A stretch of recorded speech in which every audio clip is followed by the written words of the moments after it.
नमस्कार.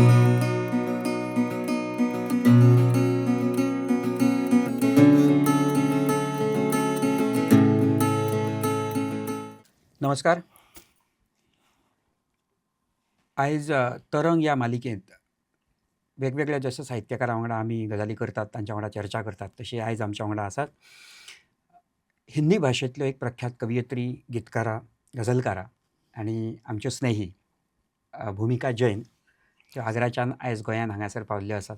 आनी आयज ह्या तरंग ह्या मालिकेंत ही एक कडी आमी हांगासर जोडटा की तिच्या वांगडा तिच्यो गझल, कविता, गीत ह्या विशयी थोड़ी चर्चा आमी हांगासर करतले. नमस्ते भूमिका जी. नमस्ते आपका जी, बहुत जी। बहुत स्वागत है गोवा में बहुत बहुत और इस शुक्रिया। स्टूडियो में. Thank you. और तरंग कार्यक्रम के अंतर्गत हम ये कड़ी जोड़ रहे हैं आज यहाँ पे. आपके साथ थोड़ा वार्तालाप करना चाहेंगे. बिल्कुल, आपके गज़ल, मुझे खुशी गीत, होगी। और जहाँ तक मैं आपको जानता हूँ, मैं एक दो बार आपके साथ मंच शेयर कर चुका हूँ जी, विभिन्न राज्यों में. जी, और जितना मैंने आपको सुना है, आप जी। बहुत अच्छी तरह से गीत लिखती हैं, गज़ल लिखती हैं. और जैसे कि मैं आपको आपकी सोशल मीडिया पे आपके अकाउंट पे पढ़ता हूँ, जी, मुझे आपके दोहे, गज़ल बहुत अच्छे लगते हैं. जैसे दर्शकों को बताना चाहूँगा जी, कि देखिए, दोहे में मुझे जब अच्छा लगता है, जब दोहे में एक शेर की ताकत आ जाती है कि क्षमता मेरी कुछ नहीं, शून्य है मेरा ज्ञान. देखिए कैसे लिखती हैं कि क्षमता मेरी कुछ नहीं, शून्य है मेरा ज्ञान, केवल इतना जानना ज्ञानी की पहचान. तो मुझे आप इसी से बताइए कि इस तरह के दोहे, अच्छे शेर, ये कहीं न कहीं संस्कारों से आते हैं, ये साहित्यिक बिल्कुल, संस्कार बनते हैं. निश्चित रूप से। तो इसीलिए पूछना चाहूँगी, आपका बचपन कैसे बीता? कुछ अरे ऐसे बिल्कुल, संस्कार थे? मुझे बहुत खुशी होगी आपको ये बताते हुए। सबसे पहले तो मैं गोवा की जनता को प्रणाम करती हूँ, नमस्कार करती हूँ और आपका बहुत आभार व्यक्त करती हूँ कि आपने मुझे यहाँ आमंत्रित किया। मैं उत्तर प्रदेश मैनपुरी में जन्मी हूँ। शिक्षा वहीं हुई मेरी। उसके बाद सामान्य रूप से एक सामान्य परिवार में जैसे बच्चों की परवरिश होती है उसी तरह से।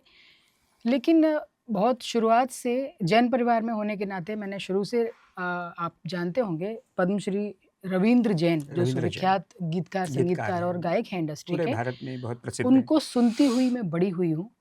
तो अनायास शब्दों से बस एक ये नाता मेरा ज़रूर जुड़ा और मेरे नाना जी स्वर्गीय श्री चंद्रसेन जैन, वो कवि थे, हालाँकि मैंने उनको देखा नहीं, मेरी जन्म से पहले ही वो चले गए, लेकिन ऐसा बताते हैं सब लोग कि वो बहुत अच्छे रचनाकार थे, तो शायद खून में कुछ आया होगा। कुछ आया होगा. जी। और देखिए, अगला दोहा आपका, वो भी मुझे बहुत पसंद है और आपको भी सुनाना पड़ेगा इसके आगे जी। कि मानव होने के लिए तन ना काफ़ी जान. हुँ। ये एक अच्छा विचार है इसमें कि मानव होने के लिए बस इतना काफ़ी नहीं है, मानव होने के लिए तन ना काफ़ी जान, जिसमें है इंसानियत, बस वो है इंसान. ये जो आपके जी। विचार हैं, एक बिना संस्कार के विचार ऐसे नहीं बनते नहीं शायर में. बनते। जी। तो आगे कुछ दोहे हमें भी सुनाइए. और आपके ऊपर ये कविता के संस्कार आगे, जैसे सीरियसली इंसान कविता लिखने जी, लगता है, जी। थोड़ा जो अपना पाठशाला का जीवन होता है, फिर कॉलेज का जीवन होता हाँ, है, तो उस समय के हाँ, कुछ मैं बताइए और आपको कुछ दोहे बताती भी हूँ। सुनाइए. अ, शिक्षा दीक्षा के दौरान जैन परंपरा का पालन करने का पूरा रहा मेरा कल्चर उस तरह से और कविताएँ पढ़ना बहुत ज़्यादा पसंद नहीं था मुझे शुरू से, पर शायद इस जगह तक मुझे आना था इसलिए धीरे-धीरे करके ये सारी चीज़ें मेरे अंदर आईं।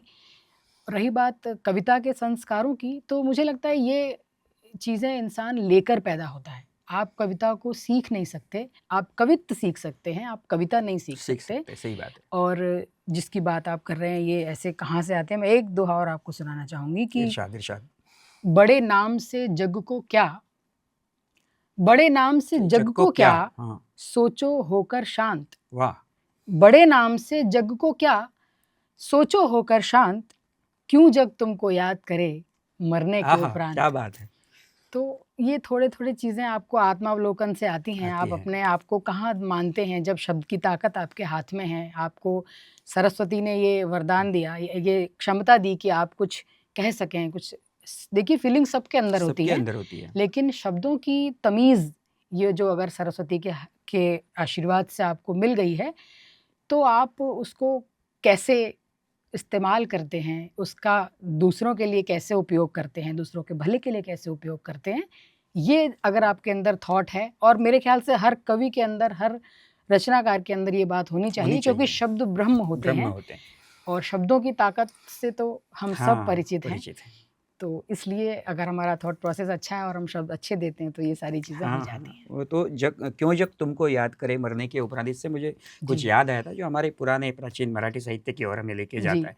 जैसे कि समर्थ रामदास जी ने हमारे कहा है कि तनु त्यागिता कीर्ति मागे उरावी। हुँ, जैसे आप तन को त्याग चुके हो तो अभी जी। कीर्ति पीछे रहनी चाहिए, ऐसा कुछ कर चलो। क्या बात है! ये बात उन्होंने की है। सभी अपने-अपने कालखंड में संतों ने हाँ, यही बिल्कुल, विचार रखा है, बिल्कुल। लेकिन ये इसी से ऊपर इसके आगे जो आ रहा हूँ मैं, गज़ल भी आपकी विधा है, जी, गीत भी आपकी बहुत अच्छी विधा है। जी, तो अभी आपको जितना मैंने सुना है, जी, और आप बहुत अच्छा गीत सुनाती हैं, जी। बहुत अच्छा लिखती सबसे श्योर, पहले हैं, थैंक यू, लयदार और सुंदर गीत आपका थैंक यू, होता है। Thank you. और आपकी आवाज़ में सुनने का एक और ही ढंग उसमें और एक मज़ा उसमें आता है। तो जी, कुछ पंक्तियाँ सुनाइए और उसके बाद हम लोग आगे बढ़ते मैं हैं। सुनाती हूँ आपको। मेरा मंचों पर बड़ा प्रचलित गीत है तो वो प्रेम गीत, लेकिन प्रेम की भी इतनी बहुआयामी ये एक फीलिंग है कि मैंने मेरे प्रेम को कैसे व्यक्त किया, मैं वो आपको सुनाती हूँ। एक मुखड़ा और एक अंतरा सुनिएगा। एक स्त्री है, भारतीय स्त्री, वो अपने प्रिय से कहती है कि बरसों तो बादल हो जाना, बरसों तो बादल हो जाना, तरसो तो मरुथल क्या बात है! हो क्या जाना, बात है! प्यार करो तो करना ऐसे, हुँ, हुँ। प्यार करो तो करना ऐसे, कम से कम पागल हो हाँ, हाँ, जाना। इसका एक अंतरा देखिएगा ज़रूर। कि इच्छाओं को सीमित करना धीरे धीरे सीख रही हूँ, इच्छाओं को सीमित करना धीरे धीरे सीख रही हूँ, और भले कुछ मत देना वाह! पर हाँ, हाँ। मांग प्रिय यह भीख रही हूँ, जब हो मेरा अस्थि आहाहा! विसर्जन, जब हो मेरा अस्थि विसर्जन, तुम गंगा का जल हो क्या बात है! जाना, क्या बात है! प्यार करो तो करना ऐसे, कम से कम गल पागल हो हो जाना, सही बात जाना। है, बहुत अच्छा है। जी, जब हो मेरा अस्थि विसर्जन, तुम गंगा जल हो जाना। जी, ये जैसे आप एक आकाशवाणी पर उद्घोषक का काम भी जी, करती हैं, और जी। आपका परिचय एक्चुअली बहुत बड़ा है। थोड़ा-सा यहाँ दर्शकों के लिए जी, पढ़ना जी, चाहूँगा थैंक यू। आपसे। इसलिए पहले नहीं कहा क्योंकि कविता असली पहचान होती जी, है। बिल्कुल, बेशक कविता से बड़ा परिचय आपका कुछ एक नहीं। संग्रह जो प्रकाशित हो चुका है, मैं भी जी, जानता हूँ कि उन्वान तुम ही दे दे देना, देना, उन्वान और तुम ही दे हिंदी देना। साहित्य अकादमी, ऐसे जी, विभिन्न मंचों पर आपने पढ़ा है। जी, और स्थानिक तथा गैर स्थानिक पत्रिकाओं में आपका बहुत साहित्य सारी बहुत पत्रिकाओं बार में। जी, प्रकाशित हो चुका है, चाहे वो जी, गीत हो, जी, कविताएँ हो।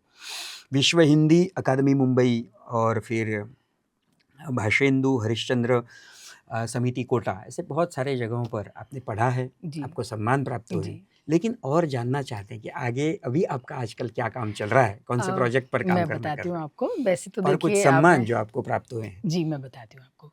वाग्धारा सम्मान मुंबई से मुझे साहित्यकार सम्मान मिला हुआ है। हिंदी साहित्य अकादमी दिल्ली ने अभी रिसेंटली सम्मानित किया मुझे, और ऐसे ही कुछ और चीज़ें हैं, पर बहुत ज़्यादा का मुझे लगता है आवश्यकता नहीं है उसकी। मैं कुछ ये बता देती हूँ अपने प्यारे साथियों को कि अभी हंसराज रघुवंशी जो इंडस्ट्री के बड़े सिंगर हैं, उन्होंने मेरा गीत गाया ओम नमः शिवाय, वाह!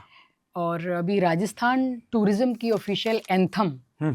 क्या बात है! मरुधरा रोलाल, आपने लिखी? वो मैंने लिखी है, वो रिलीज़ हुई है। वहाँ के मुख्यमंत्री श्री भजन लाल जी के 2 साल कार्यकाल पूरे होने पर जो उनका ऑफ़िशियल एंथम वहाँ उन्होंने रिलीज़ की, वो मैंने वाह! लिखी है। और कुछ हिंदी फ़िल्मी प्रोजेक्ट्स चल रहे हैं, लेकिन वो आ जाएँगे तब आप देखेंगे उसको। ओके। जी। और आपका पुस्तक जो है जी। उन्वान तुम्हें दे देना, हाँ। और और भी कई जो अभी जी पाइपलाइन में है जी कहते हैं जी उनको, बिल्कुल तो अभी उनके ऑन बारे द में वे बताइए। और यस उन्वान की ये जो कल्पना है, ये जी कब आपने लिखा? जी कितनी साल कविताएं लिखने के बाद ये संग्रह प्रकाशित किया? मैं आपको बताती हूँ कि मेरा पहली कविता मैंने अक्टूबर 2016 में लिखी थी। पहली कविता अपनी हाँ, ज़िंदगी की। उससे पहले मैंने कभी कोई डायरी भी नहीं लिखी। ये तो सरस्वती को मुझे आशीर्वाद देना था शायद इसलिए। पहली कविता मैंने अक्टूबर में लिखी 2016 में और उसके बाद 2019 में 380 पेज का मेरा पहला समग्र संग्रह प्रकाशित हुआ, जिसका इनॉग्रेशन रविंद्र जैन जी ने किया था। वाह वाह। उसमें उनके आशीर्वचन भी लिखे हुए हैं किताब में। और 380 पेज की है। उसमें गीत, गज़ल, मुक्तक, कुछ मुक्त अशार भी हैं।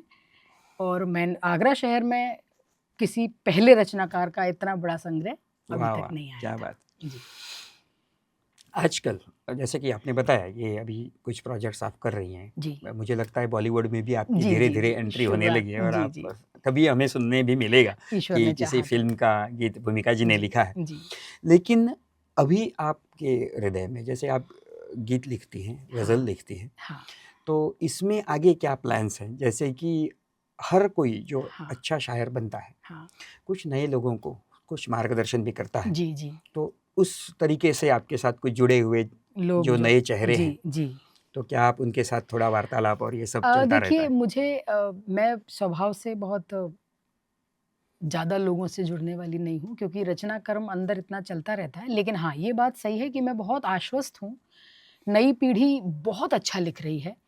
मुझे सच में नहीं लगता कि किसी को भी कोई भी संदेश या निर्देश या उपदेश देने की ज़रूरत है। नई पीढ़ी बहुत सक्षम है। बहुत सारे नए बच्चे इतना अच्छा लिखते हैं कि आप खुद में सोच में पड़ जाते हो तो कि काश ये शेर मेरे हाँ, झोली में गिरा होता। गिरा होता।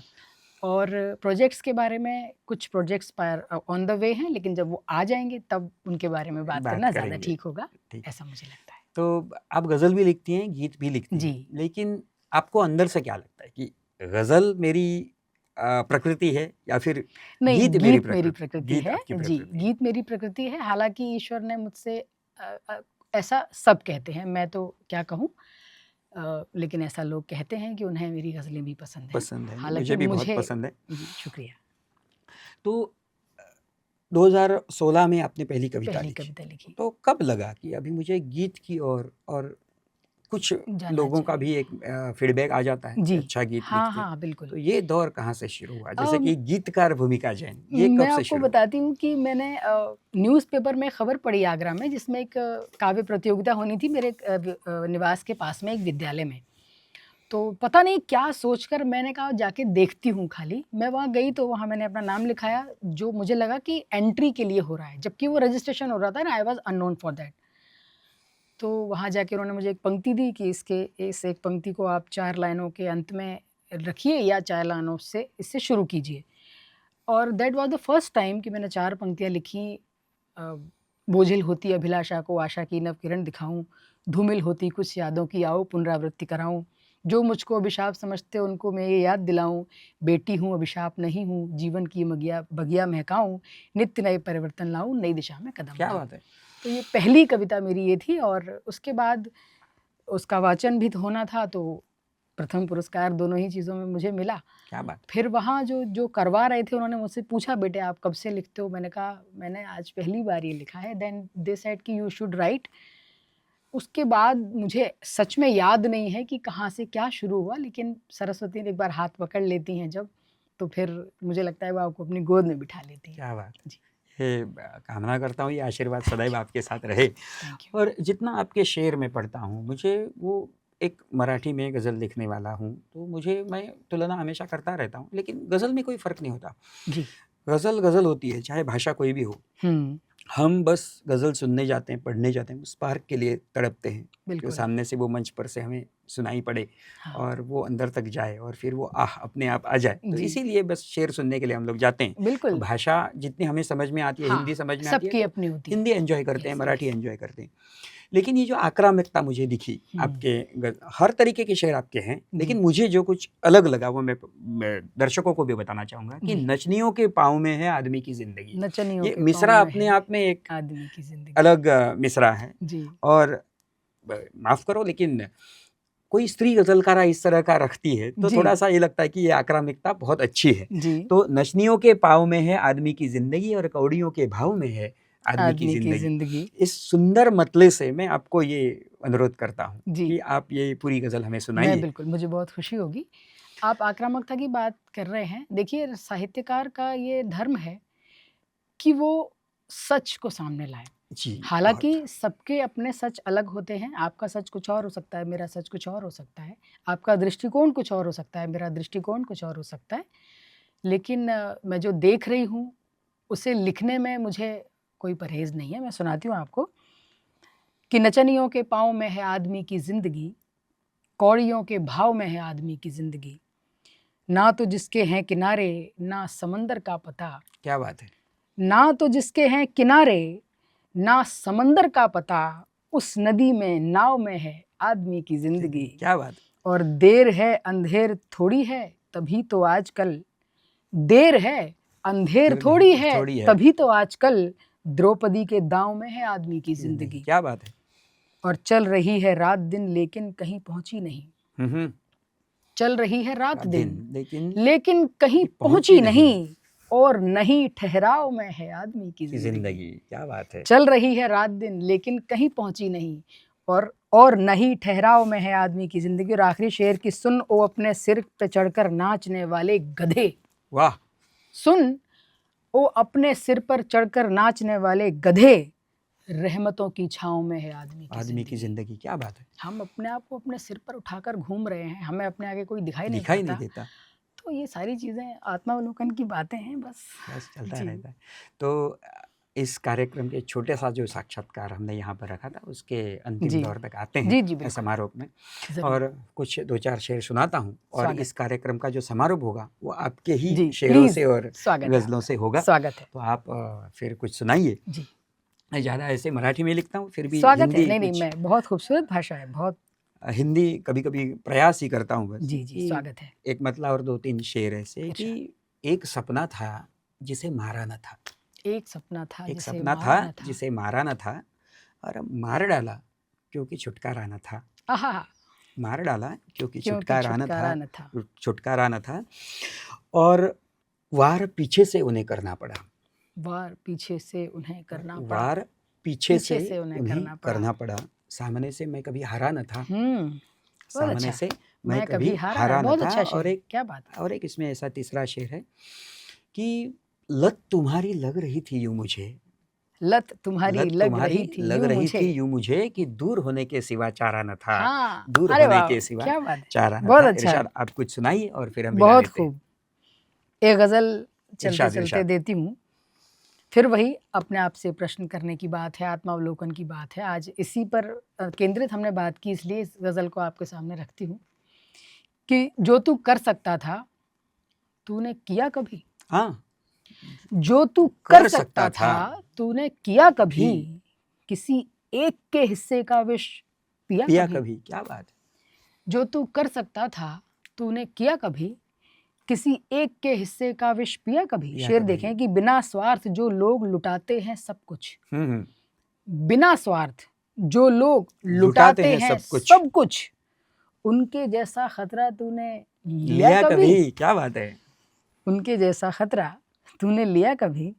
और देने वाला बिन मांगे सब दे देता। क्या बात है।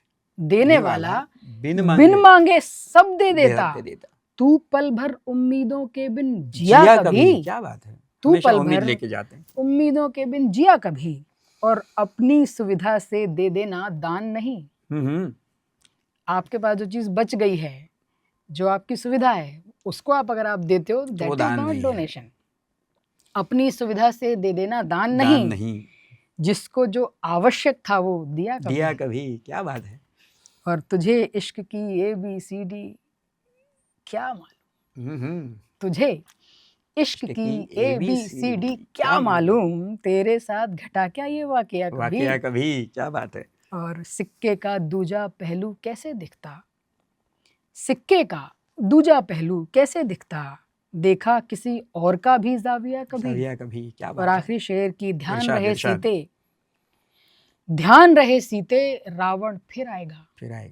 ध्यान रहे सीते, रावण फिर रावण आएगा। फिर आएगा, बनकर के दरवेश संत औलिया कभी। आहा, क्या बात है! ये बनकर तो के समाज का चित्र है। दरवेश संत औलिया कभी। तो जस्ट बस विदा लेते हुए जो जी, आपने विश की बात की थी, एक बहुत पसंदीदा शेर है स्वागत। आपका, अरे नहीं वाह! आपका ही अच्छा है, मेरा। और उसका मैं फिर भी पूरा शेर ना पढ़ पाऊँ, लेकिन ये महादेव का और शंकर का जो जी, विष प्राशन उन्होंने जी, किया था, जी, तो अकारण ही उन्होंने विष प्राशन किया, ये जी, उसका मतितार्थ है। जी, जी, तो ये शेर मुझे बहुत पसंद है, वो आप शेर सुनाइए। इस तरह से है, मैं अभी रिसेंटली ऋषिकेश गई थी तो महादेव सामने थे उसमें गंगा जी के ऊपर, उनके कंठ नीला था और फिर मैंने दूसरी तरफ जब निगाह फेरी तो वही सारी गंदगी, लोगों में झगड़े, वो सब चल रही थी दुनियादारी।